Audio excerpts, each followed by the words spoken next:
Start. Bismillahirrahmanirrahim.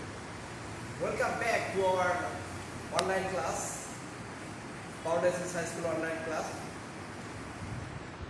And I am here with you, Mr. Liaquat Ali, Mr. English teacher, Foundation High School. Students, we know that ongoing lockdown situations, we can't mingle together. We can't come back to our beloved campus once and again, and we will very soon we will meet together, and this situation will be overcome. It's our expectation, and as usual, we will take our classes in the classroom.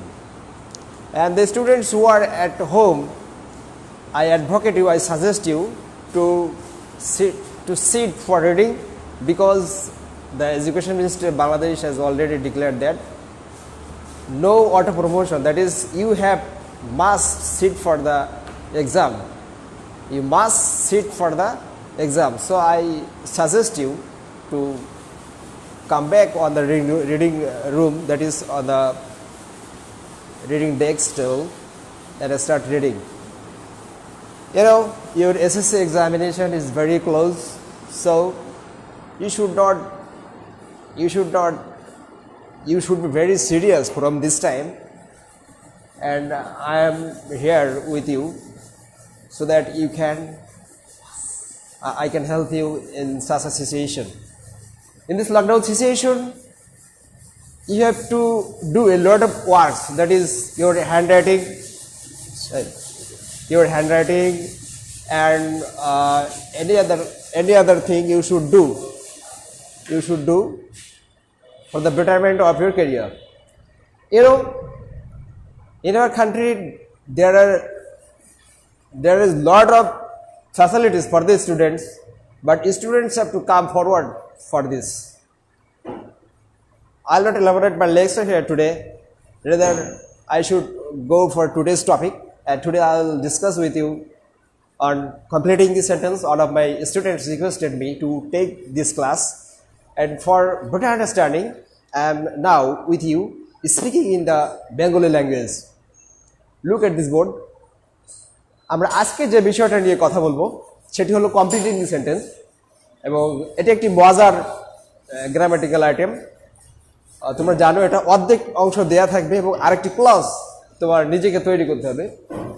এটি communicative ইংলিশের জন্য খুব ভালো একটি grammar, কারণ স্টুডেন্টরা তাদের নিজেদের থেকে একটা সেন্টেন্স তৈরি করতে শেখে এই গ্রামারটার মাধ্যমে। অর্থাৎ এই দিক থেকে যদি ধরি তাহলে আমরা বলবো যে এই গ্রামারটা অত্যন্ত গুরুত্বপূর্ণ একটি গ্রামার।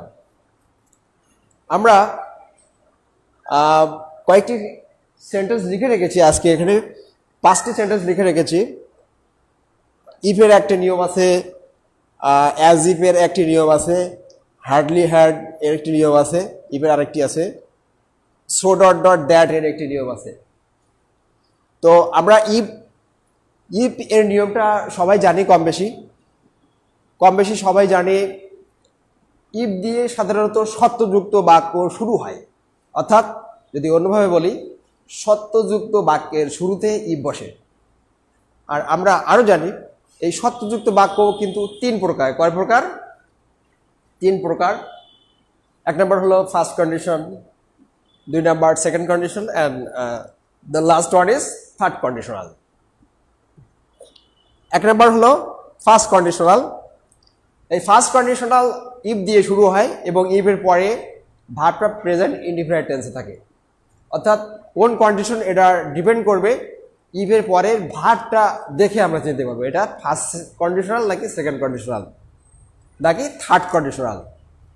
ইফ দিয়ে, অর্থাৎ ইফ দিয়ে যে বাক্য শুরু হবে আমরা অবশ্যই এখানে ভেবে নিব, দেখব যে এরপরে ভার্বটা কোন টেন্সে আছে, এটা প্রেজেন্ট ইনডিফিনিট টেন্সে আছে নাকি পাস্ট ইনডিফিনিট টেন্সে নাকি পাস্ট পারফেক্ট টেন্সে আছে।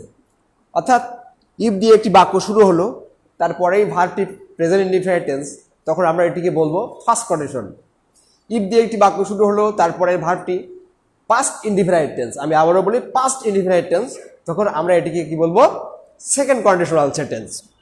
এবং ইফ দিয়ে একটি বাক্য শুরু হলো, তারপরে ভার্বটি পাস্ট পারফেক্ট থাকলো, তখন আমরা এটা কি বলবো থার্ড কন্ডিশনাল সেন্টেন্স। তো আমরা এক এক করে আমরা এগুলো আলোচনা করব। If I had the wings of a bird, আমার যদি পাখির মতো ডানা থাকতো।